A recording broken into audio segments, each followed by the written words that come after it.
What time is it? Why, it's time for the Abbott and Costello show. We're on the air for ABC here in Hollywood. Well, what are we waiting for? Let's go with the Abbott and Costello show.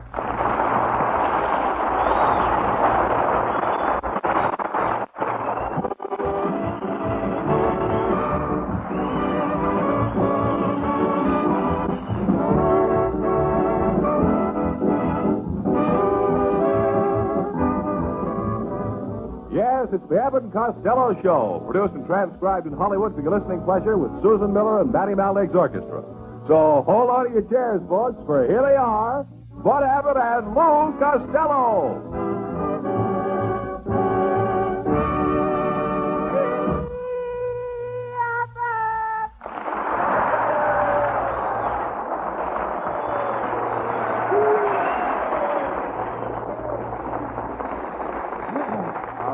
All right. What's all the yelling for? Huh? What's all the yelling for? Well, Abbott, I got a brand new job now. I'm going to be on the radio the rest of the summer. Oh, no. You know, the government controls the radio stations in Russia. Mm-hmm. They don't have any commercial programs over there. Yes, I know. Over there, even does can't do anything until it hears from Joe.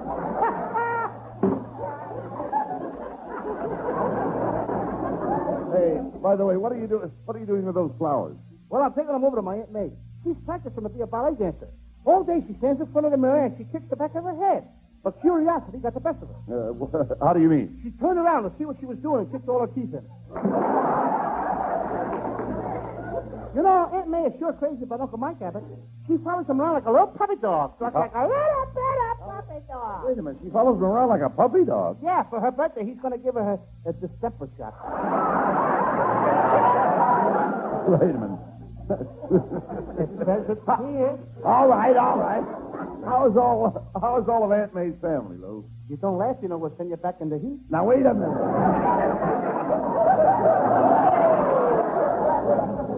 I asked you, Lou, how's all of Aunt May's family? Oh, they're all swell except my cousin Monotonous. He's been Now, having... wait a minute. Wait just a minute, Lou. Aunt May calls him monotonous? Yeah, he was her 17th child. Your Aunt May has 17 children? Yes, 8 boys and 8 girls, and a storekeeper. Well, they certainly are all healthy kids. You know what? When I was born, I only weighed 5 ounces. Oh, now, wait a minute. Hold it right there, Costello. Nobody was ever born that weighed only 5 ounces. I know. If my stomach hadn't weighed 8 pounds, I wouldn't have lived. You know, Abbott, I come from a very large family, too. There was Mom and Pop and 8 kids, 2 aunts, 5 uncles, 12 cousins, and we all lived in a 4-room house with 1 bath. Only 1 bath? Yes, and what confusion. The towels were marked his and hers, and to whom it may concern. Get him out of there!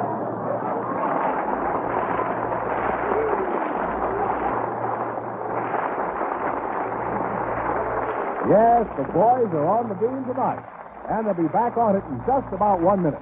But first, let's hear this. Go for the House. It's the exciting Wednesday night show that gives 7 couples an opportunity to win a wonderful honeymoon house. A house that will be built for them on a suburban lot right in their own hometown. Yes, that's right. A brand new house to suit the dreams of any couple. The rules are simple. Each couple selects a room and begins to furnish honeymoon house. They have 7 questions, and as they answer each question correctly, a prize of some furnishing goes into the house. After the 3rd question, they can either take their prizes out of the house or they can go for the house. If they answer all 7 questions, then Honeymoon House and its furnishings become theirs. Listeners also have an opportunity to win a house. For complete details, don't miss Go for the House on the air tonight and every Wednesday night over most of these very same ABC stations. And now back to ABC's Abbott and Costello show.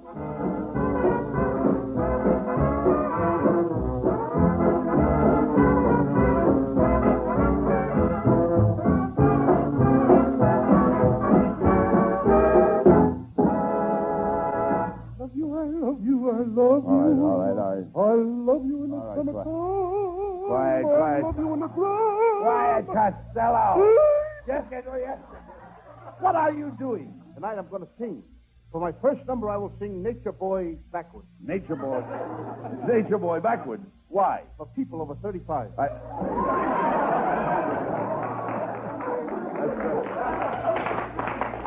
Costello, you can't sing that. All right, then I'll sing a song I wrote myself. You wrote a song? What's the name of I it? call it Somewhere in This Big White World, There's a Big White Girl for Me. You know, you seem very happy tonight. Oh, I am, Abbott. Very happy. Tonight I'm giving a party at my house. Come on over and watch the champagne flow like water.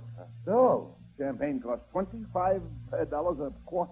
Come on over and watch the root beer flow like water. What's got into you? I never saw you so full of pep. Really? I feel it better since I've been eating my meals raw. Raw? Raw? Yeah. I eat my breakfast raw. I eat my lunch raw. How about dinner? My mother makes me dress for dinner.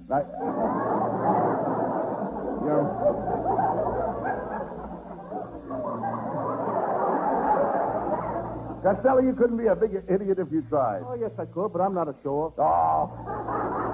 Your whole family are idiots. No, they're not. My Uncle Tom is very smart. He grows the finest vegetables in California. This year he is crossing asparagus with tomatoes. What for? He'll get tomatoes on a stick.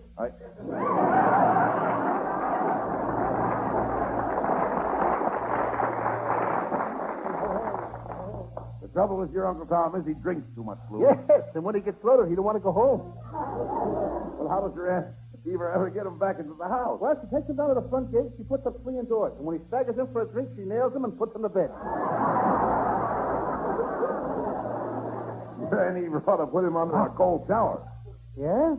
Uncle Tom thinks cold showers are silly. Why? Well, it's like standing under a chaser with no drink in his hand. And it ain't his fault that he drinks. He had a very sad childhood. Up until he was 16 years old, his mother and father fed him Strong Heart. You dope. Strong Heart is a dog food. Yes, they found it out one day when they discovered him under the porch scratching his ear with his hind leg. Doesn't your Aunt Eva ever get mad at Uncle Tom, Lou? No, she just laughs. My Aunt Eva's a lot of fun. She's a regular circus. She's a circus? Yeah, she's just as big as a tent, acts like a clown, chatters like a monkey. She's always parading down Main Street. Hello, boys. Why, look, Costello, it's Susan Miller.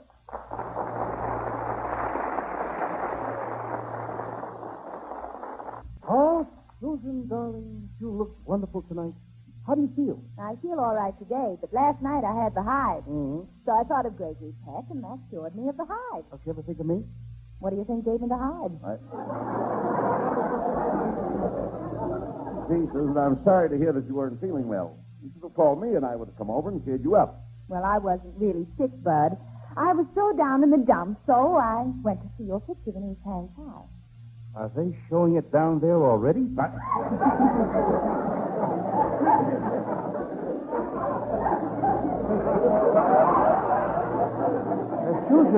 Susan, how about you and I stepping out tonight? Not tonight, Costello. I've got a date with my sailor boyfriend. He's a first Louis. Susan, there's no first Louis in the Navy. Costello, I've been out with every Tom, Dick, and Harry in the Navy, but this is my first Louis. Costello, how can you expect Susan to ever go out with you? Just look at you. You're overweight, you're pale, and you're nervous. Well, it ain't my fault, Abbott. My sister's baby ate up my whole bottle of vitamin pills. That little baby ate all those vitamin pills? Yes, now he thinks she's a bullfighter. How do you know? All day he keeps waving his diaper at the cat, trying to stab him with a safety pin.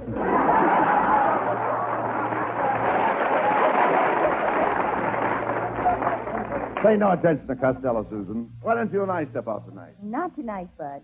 You see, I'm going to a government radio school. I'm learning to repair radios. A pretty girl like you learning to repair radios? Certainly. Gee, what won't those Democrats think of next? Susan, how would you like to come over to my house tonight and fix my radio? Listen, Crystal Set, let's get this straight. You're not my type. What do you mean? Well, your dial is warped, your aerial's dragging, your AC is where your DC should be.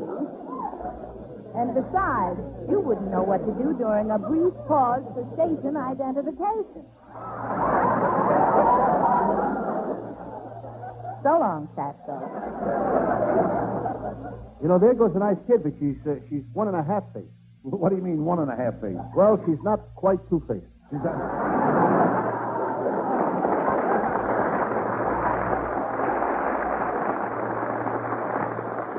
Well, just don't pay any attention to him, Costello. I beg your pardon? You don't pay any attention to him.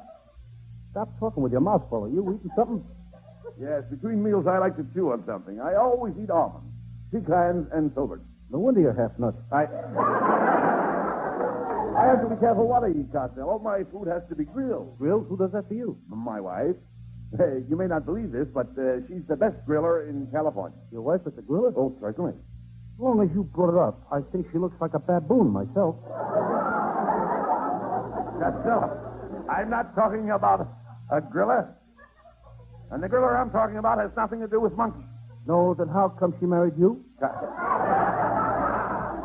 Costello, you're thinking of a gorilla. I said my wife was a griller. Mm-hmm. A gorilla is a big, ugly-looking thing with little beady eyes, long hair, hairy arms, a flat nose, and a thick lower lip.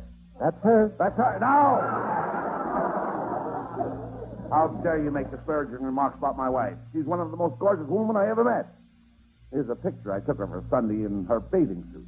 Isn't she a dreamboat? Don't look now, Abbott, but her cargo has shifted. Get out of my way! I'm getting in here! Just a minute, mister. You can't go in there. There's a broadcast going on. Just a minute, please. What's all the commotion? My wife is in this studio with another man, and I intend to find her. Just a minute. Just a minute, mister. Cool off.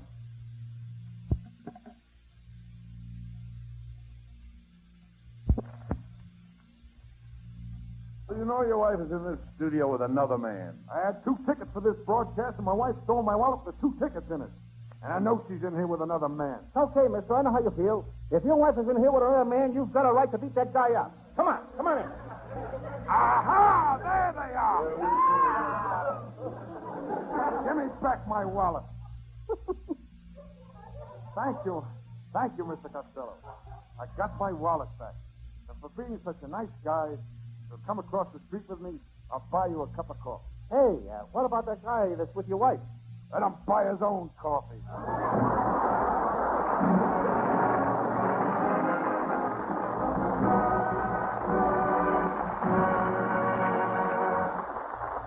And as the plot thickens, we'll ring down the curtain on the nonsense just long enough to bring you this message. What a swell way to spend an evening, a Wednesday evening, that is, by listening to ABC's hit shows. One of them is the sparkling Star Theater. Yes, tonight and every Wednesday night, the lively, melody-filled Star Theater will be heard over most of these ABC stations. For melody, there's the popular and romantic voice of Gordon MacRae. And there's also the lass with the delicate air, lovely Evelyn Knight, who's famous for her special interpretations of beautiful folk ballads. But that's not all. You'll also hear the music of the Victor Young Orchestra and the Jeff Alexander Chorus. Here's a program everyone is sure to enjoy. The Star Theater, featuring Gordon MacRae, Evelyn Knight, Victor Young's Orchestra, and the Jeff Alexander Chorus. So be on hand when the Star Theater is on the air over most of these ABC stations tonight at 9 o'clock. And now back to ABC's Abbott and Costello show.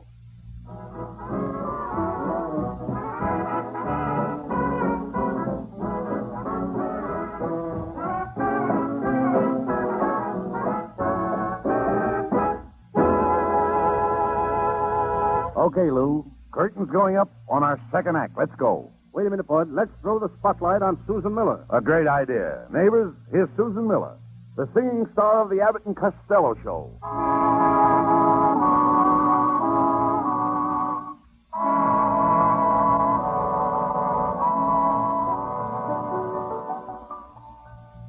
Here's to my best romance. Here's to my worst romance. Here's to my first romance ages ago. Here's to the boys I've kissed and the complete list. Here's to the boys who said no.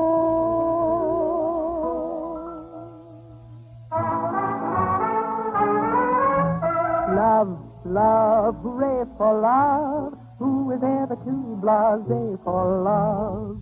Makes this a night for love. If we have to fight, let's fight for love. Some sign cry for love, all but in courage they die for love. Some wait for love, just the same, hooray for love. It's the wonder of the world. It's the rocket to the moon. It gets you high, it gets you low, but once you get that glow, oh, some trust to fate for love, others have to take off weight for love. Some go berserk for love, loafers even go to work for love. Sad songs to sob for love, people have their noses bob for love. Some say we pay for love, just the same, hooray for love.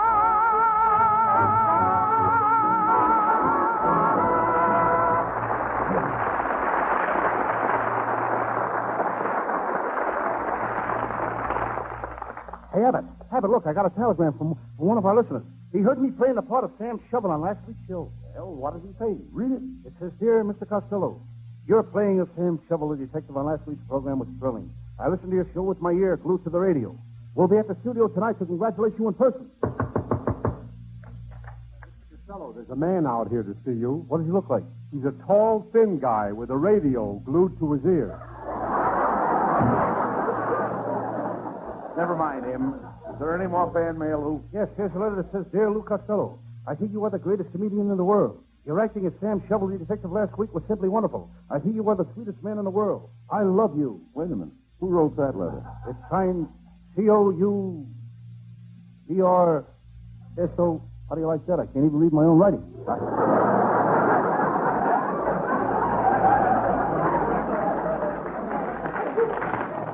Mr. Costello, I want to thank you. You saved my life. What do you mean Costello saved your life? I'm a radio actor.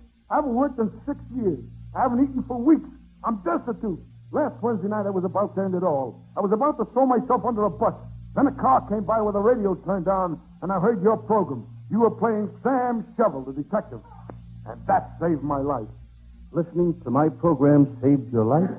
Yeah, if a jerk like you can get away with that garbage, anybody can make a living.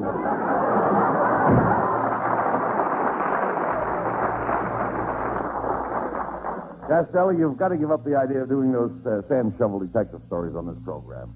You a detective. What would you do if you came face to face with a killer? I'd run the other way. That's my strategy. Your strategy? Yes, I'm going around the world and attack them from the rear.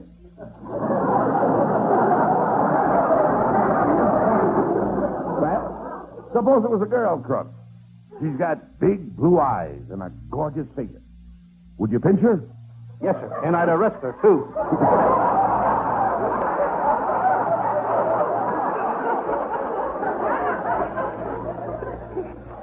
Costello, you're not brave enough to play the part of Sam Shovel, the detective. Oh, no? I can prove that I'm brave. See these bullet holes in my chest? Once a mob of gangsters came at me with guns blazing. But I kept advancing and advancing. That's how you got the bullet holes in your chest? Yes, sir. Tell me more. Sit down. I can't. I also retreated.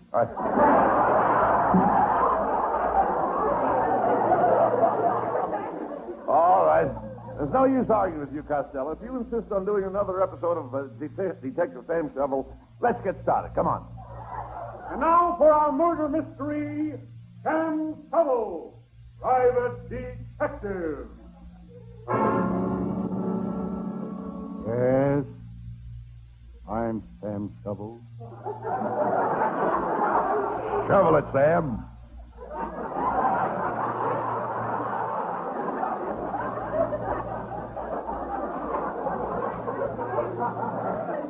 That's the finest work you've done in years. First chance I've had to get on. I'm Sam Shovel, private detective. I'm sitting in my little office with my feet on the desk. Suddenly I notice my toes are slowly turning blue. Taking my feet out of the inkwell, I glance at the calendar. Suddenly I realize that I haven't slept in 14 days. But that doesn't bother me. I sleep nights.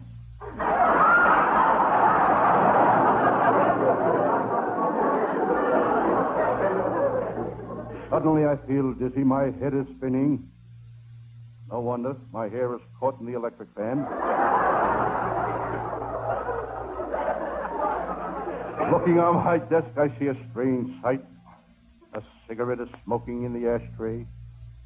I've seen cigarette smoking before, but this one is smoking a pipe.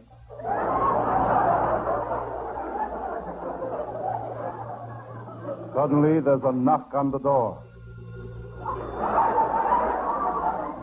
The phone rang. Somebody is knocking on the phone.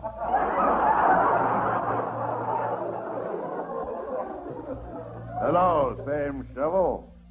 It's Detective Abbott of the Homicide Squad, the man who single-handed smashed the notorious Red Gang, Red Wing. Then he smashed the Yellow Ring. Then he broke up the Black Ring. Then they threw him out of the jewelry store. He was busting too many rings. Sam, what's that horrible smell in this office? That last joke.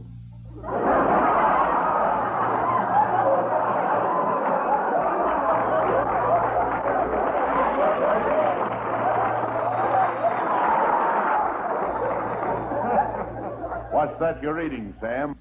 It's a new detective story called Double Murder at the Liquor Distillery, or When a Body Meets a Body Coming Through the Rye. Lieutenant Abbott, this next line is ridiculous coming from me to you. I'll accept it. I know you will. Lieutenant Abbott, can I offer you a drink? Don't mind if I do. Abbott took a couple of shots.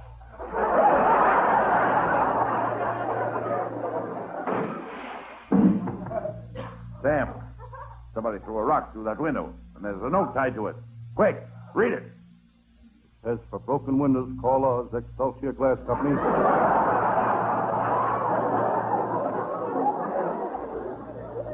Lieutenant Abbott, I'd like to discuss my latest case with you. Sit down on that swivel back chair. I don't see any swivel-back chair. Mm-hmm. Swivel must have taken it back.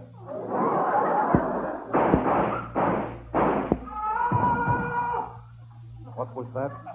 Somebody's been shot just outside the door. Let's see who it is. They shot him. Oh, some dirty dog shot him. He was too young to die. Oh, and now look at him. Now look at him. No more will I be able to run my hands through his curly hair. Oh, no more, my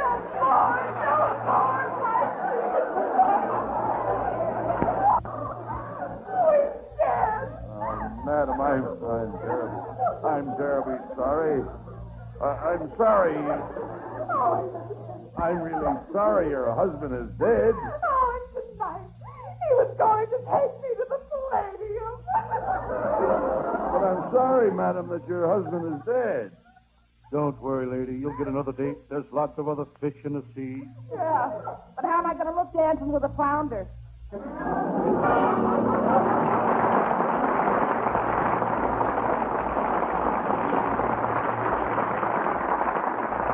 Lieutenant Abbott left with the woman. There I was, all alone with a dead man. I started to do some serious thinking. I thought of my wife and children. I don't know what made me think of my wife and children. I haven't got any wife and children. His case reminded me of the time I caught Sidney, the knife killer. He wanted to cut out my liver. He wanted to cut out my gizzard. There was a man after my own heart. After I solved that case, Bulldog Drummond invited me to lunch.